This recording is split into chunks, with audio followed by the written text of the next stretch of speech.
Shalom, giving all praise to Yahweh Shem, Shabbat Shem Kakodash, giving all praise to Yahweh Shem, Shabbat Shem Kakodash, and Shalom to the hopeful elect out there. Anyway, I'm going to entitle this video Ezekiel 4, verses 4 to 8, and this is someone had sent asked me the question on in my notifications.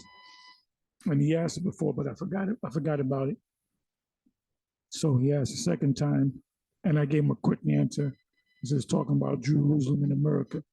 Now, if you go to the commentary of these Christian scholars, they'll say,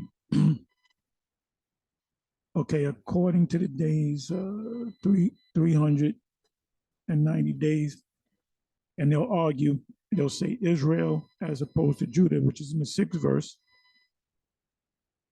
that's talking about the Assyrians, and Judah is talking about the Babylonians.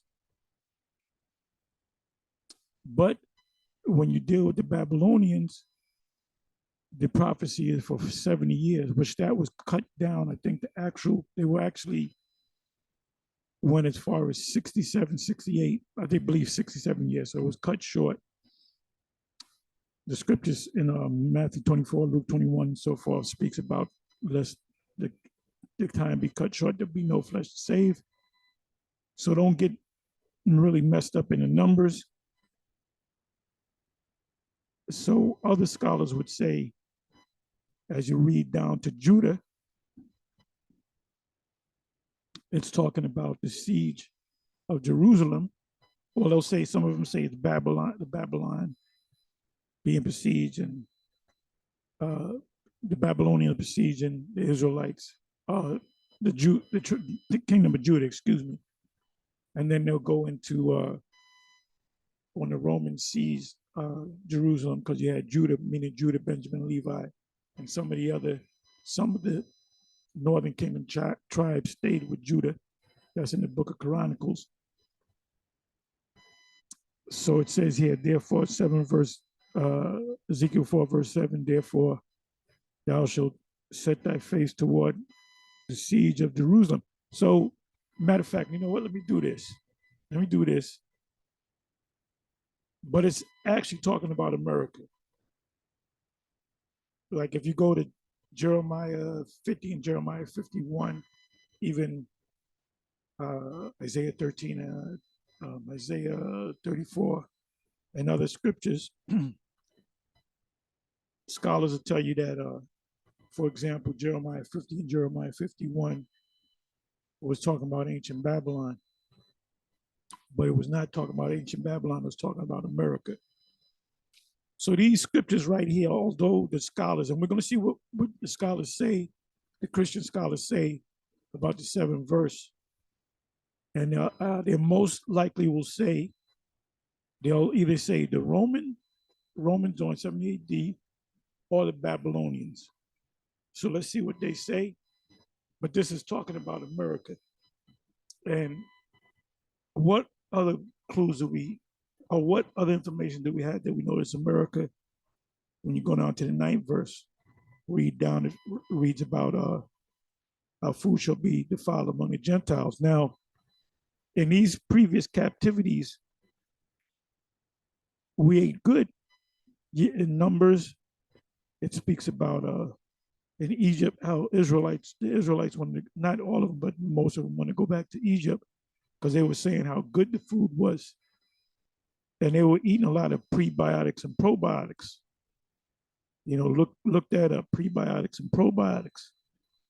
Yeah, you eat enough prebiotics, probiotics, and postbiotics, your gray hair start turning black, go back to its natural color. So overall, it's talking about the time that we're living in today. The foul bread is the shit that we eat now. This is complete garbage. Now they're talking about putting bugs, which bugs already been in the food. There's a certain percentage of bugs that could be allowed in candy, because people started suing people if they found a fly wing or half of a damn fly or something like that. So that would put all the candy companies out of business. So the laws, you can look it up. Don't take my word for it. Look it up.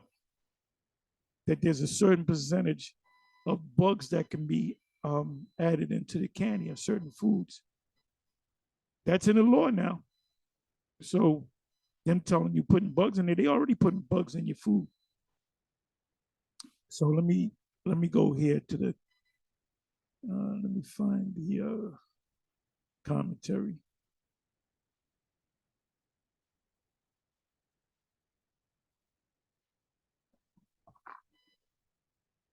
Let me bring this up. I was watching this earlier. Oh, the other day, actually. The other week. It's wow. Yeah, I was watching this the other day.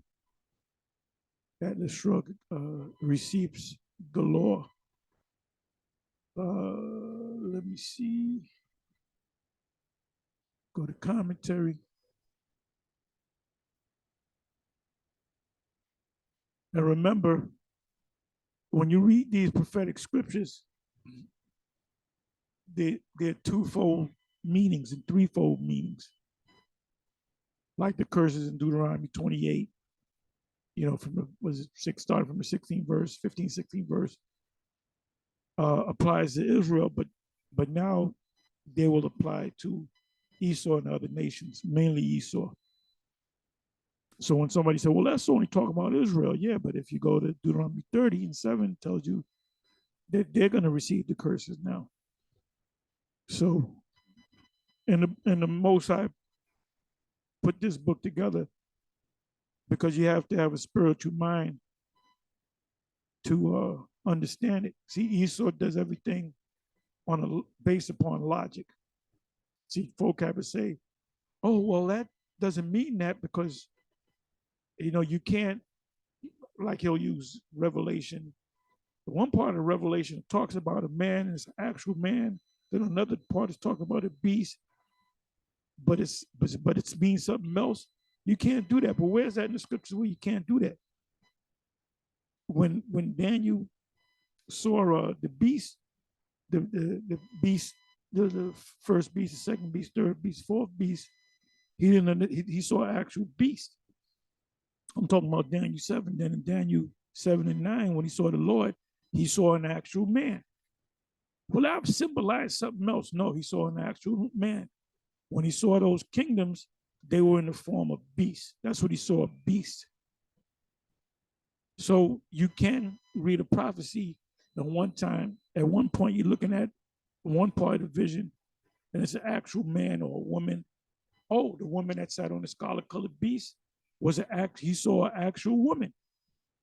He saw an actual woman, which represented America, on an actual beast with various horns and heads and so forth. Seven heads, 10 horns, 10 crowns upon his head and so forth. So he saw a woman and he saw a beast sitting on an actual beast. So there you go. The beast didn't represent an actual beast. They represent the European Union and the NATO. And the woman, the actual woman, represented America. So you know that's why we don't listen to vocab. A common re. Let's see what they say.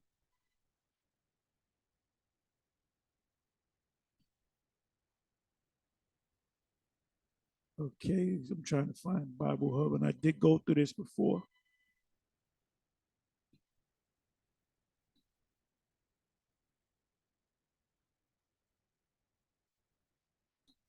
Okay, so let me see here. 7 verse, therefore thou shalt set with RV, and thou shalt set with the arm uncovered in this verse. The prophet resumes Ezekiel 4 verse 1 to 3, representing the besiegers. He sets his face toward the siege, passes it steadily and with determination. His arm is bare, the instrument with which he works unentangled and effective, Isaiah 52:10. And he prophesies against the city to all that none that is done to Jerusalem is but the irresistible word of the Lord. Doesn't say anything. I figured they were going to either say Babylon or Rome.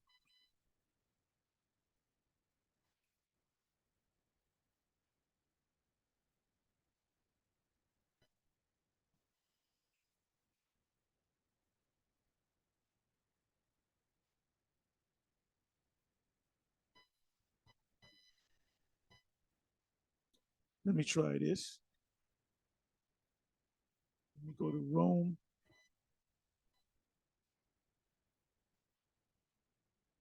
Okay, that's Jerome. Roman.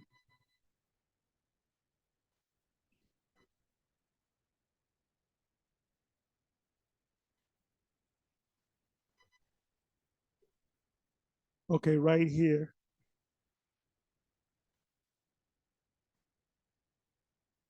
Okay, right here, they're telling you that it's Rome. Roman is captor.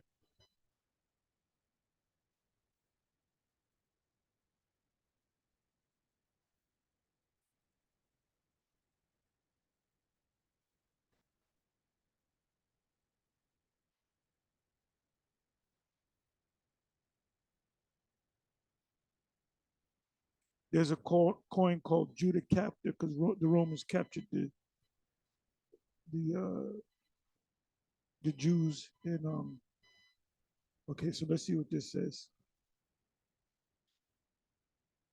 During the symbolical siege of Jerusalem, this uh, attitude of reclining of Israel and Judah, 390.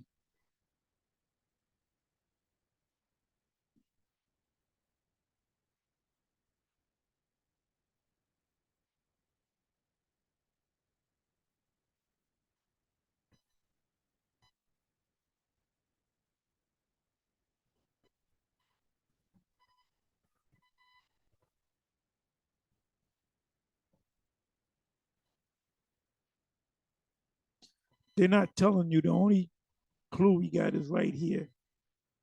Roman is Copta.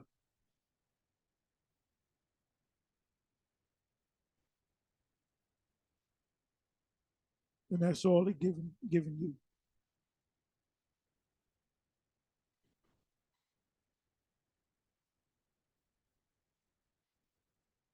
So when you put these two time periods together, was that 390 and 40? It adds up to 430, which represents America because the, like I said, the Assyrians took over the kingdom of Israel, and shortly thereafter they went to the Americas. So the Assyrians didn't enslave the Israelites, the kingdom of the northern kingdom, for any amount of many hundreds of years. And the Babylonians took down, besieged Judah, and it wasn't for no 40 years. So you put them together, Israel and Judah, it adds up to 430 years, which we've been here damn near 430 years. But the Most High says in the New Testament that the time will cut short. If the time is not cut short, there'll be no flesh to save. So if you go by 1619 to now, to 1919, what is that? 16, 17, 18, 19, 2019, that's 400 years. So we should be here for another, you do the quick math, another 10, 15 years. The time's going to get cut short. You know, Esau's ultimate plan, New World Order plan, they're talking about 2025, but they're really talking about 2030. I don't see this devil going in no goddamn 2030. That's another 7 years that we're here. Too many things are happening. And the Russians, they done took they took Kiev. Kiev is the capital of the Ukraine. So they defeated the Ukraine. They defeated them. You know, you got a couple of stragglers still fighting, but they got defeated. So what? Keep your eyes on the news. All them hundreds and billions of dollars that was put into that war effort was for nothing. But anyway, that's talking about America. It's talking about, it's alluding to Jerusalem, but it's actually talking about America. That's why I put both names, because, like I said, scholars will say that they're really afraid to say anything. Let me do this. Let me go. Give me a second. Give me a second.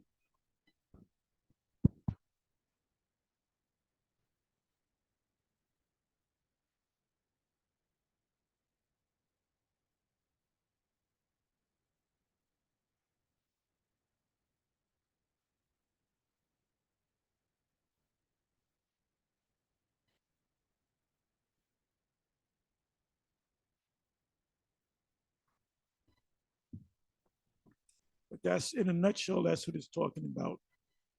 And the number one clue that you need is the ninth verse.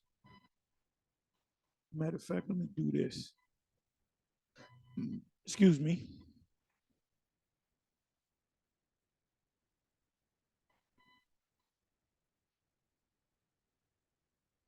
And behold, I will lay upon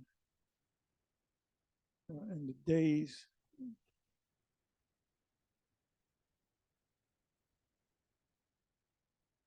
Take thou also the wheat, make therefore a number of days, 390 days shalt thou eat thereof.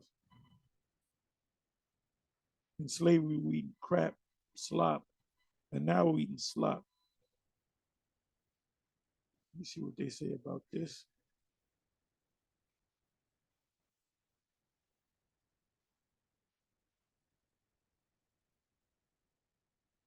A symbol of scarcity during the siege and population,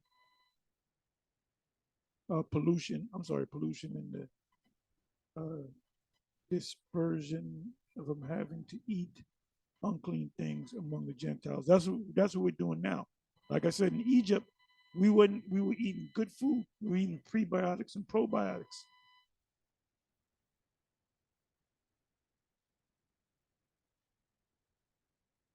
It says we have the hand hand to the Egyptians and to the Assyrians to be satisfied with bread. Our skin was black like an oven. See, they're all over the place.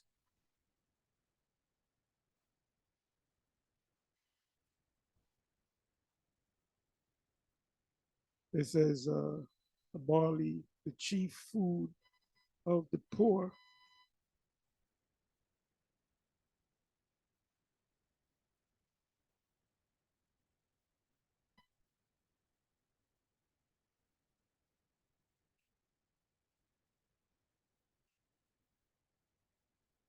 Like I gave you the answer. It's talking about America. 430 years between Israel, the northern kingdom, and the southern kingdom.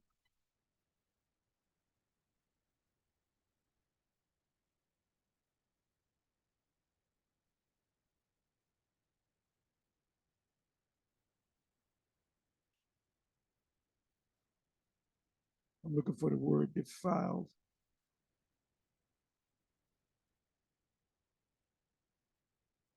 Let me go to the 10th verse.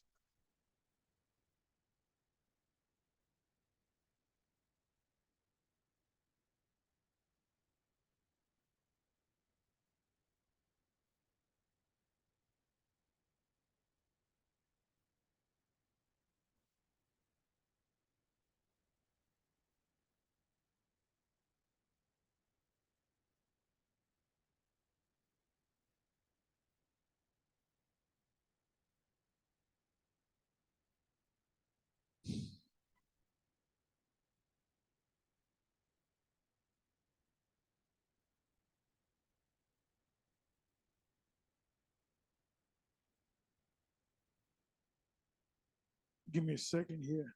Let me go back to this.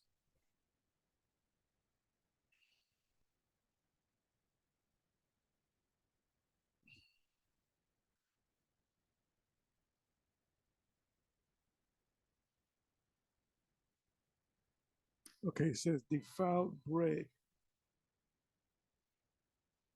That's the 13th verse. And Yahweh said, even thus shall the children of Israel eat their defiled bread among the Gentiles, whither I will drive them. So the bread was defiled during it when we came over here. When we came over here, because those other captivities we ate fairly well, and we ate the Babylonian captivity, the beginning of the Greek captivity. We ate the the foods. We ate lawful foods. The only time we stopped eating lawful foods was during the time of Antiochus Epiphanes. They were forced not to eat defiled foods, but we know that Ezekiel 4 is not talking about the Greeks. So when we came over here to serve slavery, like I said, Egypt, they missed the food that they had in Egypt. They said, we missed the food that we had in Egypt. We got to go back just for that food. I don't mind working in the hot sun just to get some of that good food. So they ate healthy food. All these captivities, they didn't have things wrapped up in plastic and all that. It's talking about now. And this food that we eat is complete garbage because it's processed. Those going back into the ancient world, you didn't have anything processed. Everything was natural. Everything was natural. That's why I said put man's dung. Then it says cow's dung, which represents there's actual shit in the food that we're eating. There's bugs in the food. And they're talking about now, they've been putting bugs in the food. They've been putting bugs in the food, but now they're going to put more bugs, and they're telling you that they're getting bold with it. So Ezekiel chapter 4, in a nutshell, is talking about the American captivity. Because guess what? 390 and 40 days a day for a year is 430 years. We first of all, we started coming over here. You got to pull the clock back to the early 1500s, 1510, 1509. Shortly after, a couple of years after Columbus went to the New World and died, that's when had the shit. They found a new world. So they knew to come back and forth. So guess what? They were bringing slaves from the west coast of Africa as early as the early 1500s. I'm talking about 1509, 1510, 1508. Do the research. Okay, do the research. So if you want to do that, then we've been here for over 430. But you always go to the bulk of the slaves, which is 19, which is off. So technically, if you're going by 1619 and you go 430 years in the future, 1619, 1719, 1819, 1919, 2019. 2019, that's 400 years. So we're talking about we're talking about 26 years, something like that. 26 years. We got to still be here. 25 years, 20 plus years. That's what it's talking about in a nutshell.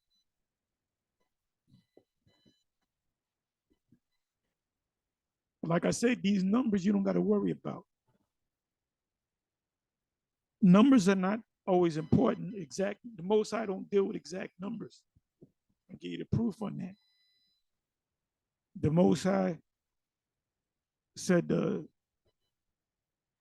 it says, your life on the earth is 10, and with strength 80, meaning three score and 10 is 70, and with strength, four score, which is 80. You got people that's my grandmother lived to be 92, and the reason why she died, because she was lonely because all her sister died. All her peers died. All the people that she at that age back, and they all died. So she was like, she got into a depression. She said, if my sister died, I might as well die too. If her sister was living, she'd be living. Her sister was a little bit older than her. And my friends, my childhood friends, all my close childhood friends, they all died. They all died under about 50, some of them 50s, one of them 50s, another one in the 40s, and another one just died 2 years ago because of the juicy juice. And he said that. He said, I should never took the juicy juice. I feel like I'm going to drop dead. A week and a half later, he dropped dead. He took all the juicy juice applications, but I didn't see him. I ran into him every once in a while. So the Most High set it up where I ran into him, and that was the last time that I saw him. And he had to be 60, 61 maybe. So I had friends, but my three closest friends, they dead. They dead. And they all died less than 70 years. They didn't even make it to their 70s. So, don't get caught up with exact numbers all the time. Sometimes the scriptures go into exact numbers, but you'll see, you guys said the year 2000. See, you guys are false prophets. Well, guess what? Then that means the Most High is a false God. Because he said the oldest you can live is 80 years old. People living to be 100. All right? Anyway, with that, I'm going to say shalom.